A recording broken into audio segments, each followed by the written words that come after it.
Hello friends, welcome to sports allrounder YouTube channel. Kabaddi தான் PKL 12 தான். AGP Yoddhas தான். நிறைய பேர் நேற்று நைட்லேருந்து சொல்லிட்டு இருக்கீங்க, சார் என்ன சார் கோச் ரிசைன் பண்ணிட்டு போயிட்டாரு, கோச்சுக்கிட்டு போயிட்டாரு, எதுக்கு கோச்சிட்டு போயிட்டாரு, அவர் எவ்வளோ ஹிந்தியில் சொன்னார், அதெல்லாம் கொஞ்சம் ட்ரான்ஸ்லேட் பண்ணுன்னு கேட்டீங்க. நிறைய ஆஃபீஸ் ஒர்க் இருந்தது. அப்படி இருந்தும் நடுவில் டம்மால்னு வீடியோ போட்டோம், ப்ரெஸ் கான்ஃபரன்ஸ் தமிழ் தலைவாசி போட்டோம். ஒரு நாளைக்கு இந்தியா வர்சஸ் ஆஸ்திரேலியா மேட்ச் இருக்குது, அந்த ப்ரிவியூ போட்டோம். ஸோ டைம் கிடைக்கும் போது தான் போட முடியும். வில் ட்ரைன்னா இப்போ கொஞ்சம் டைம் கிடச்சிது கடகடன்னு உங்களுக்காக. யூபி யோதாஸ் கோச் ஜஸ்வீர் சிங் எதனால் ரிசைன் பண்ணேன்னு ப்ரெஸ் கான்ஃபரன்ஸில் என்ன சொன்னான்றது கடகடன்னு உங்களுக்கு சொல்லிடுறேன். தமிழ் தலைவாஸ் வர்சஸ் பெங்கால் வாரியர்ஸோட இதெல்லாம் நாளைக்கு வரும். ரிவ்யூ, ஸ்டார்டிங் 7, என்ன பண்ணணும் என்ன பண்ணக்கூடாது, மேட்ச் விளையாட போகணுமா வேணாமா, இந்த மாதிரி நிறைய ஐட்டம் இருக்குது. அது நாளைக்கு பார்த்துப்போம். இந்தியா ஆஸ்திரேலியா மேட்ச் இருக்குது. எனக்கு நீங்கள் எதாவது ஹெல்ப் பண்ணணும்னு நினச்சிங்கன்னா இந்தியா ஆஸ்திரேலியா மேட்ச்சு ப்ரிவியூ போட்டிருக்கேன். அதை பார்த்துட்டு பிடிக்குதோ இல்லை எனக்கு பார்த்துட்டு ஒரு லைக்கை போட்டு ஏதோ ஒரு கமெண்ட்டை போட்டு வாங்க. புரியுதா? ஸோ அதுதான் நான் உங்கள்கிட்ட ரிக்வெஸ்ட் பண்ணுறது. ஸோ வியூஸே போகல. அது இன்னும் நிறையா இருக்குது கிரிக்கெட்டை பற்றி பேசி. ஐபிஎல் வரப்போது, சஞ்சு சாம்சன் எங்கே போகிறாரு, தோனி விளையாட வரா இல்லையா, 1 டே 5 T20, அதுக்கப்புறம் நியூசிலாந்து, சவுத் ஆஃப்ரிக்கான்னு 365 டேஸ் உங்களுக்கு கிரிக்கெட் இருக்கும். வேற கபடி அப்படி இல்லை. அந்த 3 months தான். ஒரு மந்த்ஸ் இதுக்கு கோன்னு இருக்கும், இது ஆக்ஷன் அது இதுன்னு, மற்றபடி ஒன்றும் இருக்காது. நீங்களும் நிறைய கற்றுப்பீங்க இந்த கிரிக்கெட் பற்றி. கிரிக்கெட் ரசிகர்கள் ஆஸ் இட் இஸ் என்கிட்ட நிறைய பேர் வராங்க ஃபேன்ஸு. நீங்களும் கொஞ்சம் அப்படியே மாற்றிக்கிட்டு எனக்காக பார்த்தா நல்லாயிருக்கும். எனிவே அடுத்தது போது விஷயத்துக்கு வா. ரைட். ப்ரெஸ் கான்ஃபரன்ஸ் இது வரைக்கும் யூபி 17 மேட்ச் விளையாடுச்சுன்னு, ஒரு மேட்ச் தான் பாக்கி இருக்குது. 6 ஜெயிச்சாங்க, 11 தோத்துட்டாங்க. நம்மள மாதிரி தான். -68 ஆனால் அவங்க நம்ம அவ்வளோ இல்லை. ரேங்க் 12 பாயிண்ட் தான் அவங்களுது. குவாலிஃபை ஆகிறது இம்பாசிபிள். ஸோ நேற்று வேறு ஜெய்ப்பூர் யூபி 47-29 என்னமோ ஜெயிச்சாங்க. அதுக்கப்புறம் அந்த ப்ரெஸ் கான்ஃபரன்ஸில் சுரேந்தர் கில்லும் ஜஸ்வீர் சிங் யூபி கோச்சும் வந்தாங்க. அது வரைக்கும் யாருக்குமே தெரியாது, ஈவன் அவருக்கு கூட தெரியாது சுரேந்தர் கில் கூட வந்தவருக்கு என்ன சொல்ல போகிறாருன்ட்டுன்னு.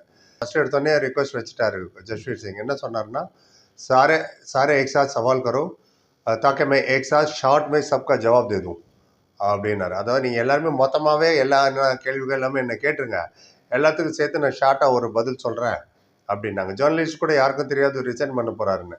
கூடவே அவரே எடுத்து கொடுத்தாரு. அதாவது என்னென்ன காரணம்னா, டீம் சரியாக விளையாடல, டீமு கன்சிஸ்டண்ட்டாக பெர்ஃபார்ம் பண்ண முடியல, கண்டினியூஸாக லூஸ் ஆகுது, லாட் ஆஃப் சேஞ்சஸ் பண்ணிட்டாங்கன்னு ஒரு வார்த்தை சொன்னேன். லாட் ஆஃப் சேஞ்ச் கருதியானா அது இவரு தான் சேஞ்ச் பண்ணியிருக்கணும். கருதியானா வேறு யாரோ பண்ணாங்கன்னு அர்த்தம். அப்போது இவர் இல்லாமல் வேறு யாரும் டிசைட் பண்ணிட்டாங்களா, வீ டோன்ட் நோ. ஏன்னா ஆலை பட்சம் ரிசைன் பண்ணுறதுக்கு அர்த்தமே இல்லை. இருக்குன்னு ஒரு மேட்ச் கழிச்சிட்டு ரிசைன் பண்ணியிருக்கலாம்ல. அது தேவையில்லாத கான்ட்ரவர்சி தானே. 18 மேட்சோட முடிய போகுது இல்லை. அப்போ ஏதோ ஒன்று ரொம்ப டிஸ்டர்ப் பண்ணியிருக்கு. ஸோ அதான் சொன்னார், மொத்தமாக எல்லாருமே கேட்டுருங்க, எல்லாத்துக்கும் சேர்த்து ஒரே பதிலாக நான் சொல்லிடுறேன்ட்டுங்க. ஸோ ஒருத்தங்க கேட்டாங்க, அப்புறம் நீங்கள் சில மேட்ச் நல்லா விளையாண்டீங்க, சில மேட்ச் சரியாகவே விளையாடல, ஏன் இந்த கன்சிஸ்டன்சி இல்லை? இன்றைக்கி சுரேந்தர் கில் ரொம்ப நல்லா விளையாண்டாரு, ஆனால் நீங்கள் ஒரு கொஞ்ச நாளாக விளையாட வைக்கவில்லை, மொத்தமே 4 மேட்ச் தான் விளையாடிருக்காரு. இந்த மேட்ச் எந்த இடத்துல தோற்றிங்க அதை கொஞ்சம் சொல்லுங்கள், ஏன் இவர் கண்டினியூஸாக விளையாடல சுரேந்தர் கில், அதுவும் சொல்லுங்கன்னு ஒருத்தர் கேட்டாங்க. அவர் பதில் சொல்கிறதுக்கு முன்னாடி சொன்னார் ஜஸ்வீர், இன்னும் யாருப்பா அடுத்த கேள்வி கேளுங்கன்னு. இன்னொருத்தர் கேட்டார், நீங்கள் போன இயரும் இதே டீம் தான், இந்த வருஷமும் இதே டீம் தான், போன வாட்டி நீங்கள் பிளே ஆஃப் வேறு போனீங்க, ஆனால் இந்த வாட்டி அவ்வளோ பர்ஃபார்மன்ஸ் சரியில்லையே, அந்த மெச்சூரிட்டியே இல்லையே உங்கள் பிளேயர்ஸ்ட்ட, ஏன் என்ன காரணம்னு. இன்னொருத்தரும் கேட்டார், நீங்கள் தோல்விக்கு யாரை பொறுப்புன்னு சொல்லுவீங்க, இப்படியே கண்டினியூஸாக தோத்துட்ருக்கீங்களே, நிறைய வாட்டி பிளே ஆஃப் போன டீமே உங்களுக்கு தான், ஏன் இந்த வாட்டி இவ்வளோ மோசமாக இருக்குது அப்படின்னு கேட்டார். 3 டிஃப்ரெண்ட் கேள்வி. இது 3த்துக்கும் அவர் இது வரைக்கும் பதில் சொல்லலாம் அந்த ப்ரெஸ் கான்ஃபரன்ஸில். அப்புறம் கேட்டார், சரி எல்லாம் கேட்டுட்டீங்களா, இப்போ நான் என் பதில் சொல்லட்டுமான்னு சொல்லிட்டு அவர் சொன்னார். எல்லார் கேள்வியும் அதே தான், கிட்டத்தட்ட ஒரே மாதிரி தான் இருந்தது. ஏன் டீம் ஃபெயில் ஆகுதுன்னு நீங்கள் கேட்குறீங்க, லாஸ்ட் சீசன் இதே டீம் தானே இருந்தேன் அப்படின்னு கேட்குறீங்க, ஏன் தோக்குறீங்கன்னு. ஆமாம், last season same team and same coach, same ground, same mat, எல்லாமே சேம் தான். பட் பிளேயரோட பர்ஃபார்மன்ஸ் டவுன் ஆச்சு போன சீசனோட. நான் ஒருத்தரை மட்டும் குறிப்பாக சொல்ல, எல்லாரோட பர்ஃபார்மன்ஸும் டவுன் ஆச்சு. இன்பிட்வீன் நிறைய சேஞ்சஸ் வேறு பண்ணாங்க. அண்ட் திரும்பி இப்படி பார்த்தாரு, யாரை, சுரேந்தர் கில்ல. இவரு கூட நிறைய சான்ஸ் கொடுக்கல, சான்ஸ் नहीं मिला इसको, இவருக்கு நிறைய சான்ஸ் கிடைக்கல சுரேந்தர் கில்லுக்கு. அப்புறம் பவானி ராஜ்புட், ககன் கவுடா போன வருஷம் சீசன் பர்ஃபார்மன்ஸை பார்த்துட்டு எனக்கு ஹை ஹோப் இருந்தது. அதுவும் அந்த அளவுக்கு இல்லை. ஏன்னா பவானி ராஜ்புட் 78 பாயிண்ட் தான் எடுத்தார் இந்த 17 மேட்ச்சில், 16 தான் விளையாண்டார். இவர் ககன் கவுடா அவர் 133 17 மேட்ச்சில், அதுதான் ரெஃபர் பண்ணுறாரு இருக்குது. ஸோ பவானி ராஜ்புட் ஆகட்டும், ககன் கவுடா ஆகட்டும், என்ன எக்ஸ்பெக்டேஷன் அளவுக்கு அவங்க பர்ஃபார்ம் பண்ணல. அண்ட் அவங்கள பார்த்தோன்னா அவ்வளோ கான்ஃபிடென்ட்டாக இருந்தேன் போன சீசன் பர்ஃபார்மன்ஸ் ரிப்பீட் ஆகும்னு.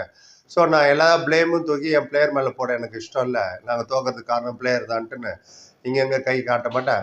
பசங்க சரியாக விளையாடுறேன்னு சொல்கிறது ரொம்ப ரொம்ப ஈஸி, அதை நழுவிட்டு போகிற பதில் அது. எஸ், பிளேயர்ஸ்ட்டையும் கொஞ்சம் ரெஸ்பான்சிபிலிட்டி தான் இருக்குது. பட் எல்லாத்துக்கும் மேலே ஆஸ் அ கோச்சாக பெரிய ரெஸ்பான்சிபிலிட்டி என்கிட்ட தான் இருக்குது. என்னோட வேலை தான் அவங்க இருந்து பாயிண்ட் எடுக்கிறதாகட்டும், யார் எப்போ விளையாடணும் என்ன விளையாடணும் எல்லாமே என்னோட வேலை தான். அண்ட் இப்போ நான் வந்து அதை கம்ப்ளீட் ரெஸ்பான்சிபிலிட்டி டீம் தோத்ததுக்கு பர்ஃபார்மன்ஸ் ரொம்ப புவராக இருந்ததுக்கு कंप्लीट रिस्पॉन्सिबिलिटी ना एज हेड कोच எடுத்துட்டு मैं इस्तीफा दे रहा हूँ मैं रिसाइन कर रहा हूँ UP Yoddhas head coach post से அப்படின்ட்டாருங்க டக்குன்னு. ஆமாம், நான் இன்னைக்கு ரிசைன் பண்ணுறேன் head coach from UP Yoddha பொசிஷன்லேருந்து. டக்குன்னு சுரேந்தர் கில் திரும்பி பார்த்தாரு. அவருக்கே அப்போ தான் தெரியுது பிறகு, ஆஹா இதுக்காக என்னை இங்கே கூப்பிட்டு வந்தேன், இங்கே வந்து டக்குன்னு இப்படி சொல்லிட்டேன் அப்படின்ற மாதிரி ஒரு லுக்கு பார்த்தாரு. ஏன்னா இவ்வளோ பெரிய ஸ்டேட்மெண்ட்டு இன்னும் ஒரு மேட்ச் தான் இருக்குது, புரியுதுங்களா? ஸோ இதை வந்து ஒரு மேட்ச் கழிச்சு கூட சொல்லியிருக்கலாம். ஸோ என்ன ஏது நமக்கு ஒன்றும் புரியல. ஷாக் ஆகிட்டார் அப்படியே சுரேந்தர் கில்லோ. ஈவன் ஜேர்னலிஸ்ட்டும் ஷாக் ஆகிட்டாங்க. டக்குன்னு எந்திரிச்சிட்டாரு, தேங்க்யூ ஸோ மச்ன்ட்டு போயிட்டார் அவர். இதுதான் அவர் சொன்னது. தோல்வி காரணம் எங்கள் டீம் சரியாக பர்ஃபார்ம் பண்ணல, ஆனால் அவர் சில குறியீடுகள் சில ஹிண்ட்டு இன்னும் ஹிடன் லேயர் இந்த செல்வராகவன் படத்துலலாம் இருக்கும், நம்மளை தான் கண்டுபிடிச்சிக்கணும் என்ன சொல்ல வராருன்னு. ஸோ அதை மாதிரி ஏதோ சொல்ல வராரா என்னன்னு எனக்கு ஒன்றும் புரியல. எனிவே தமிழ் தலைவாஸ் வேறு இது வரைக்கும் 2 வாட்டி ஜெயிச்சு போயிட்டாங்க. இது அதுக்கு முன்னாடி ரிசைன் பண்ணி ஒரு வேளை இந்த 2 மேட்ச் நம்ம ஜெயிச்சிருப்போமா யாராச்சல்ல எனக்கு.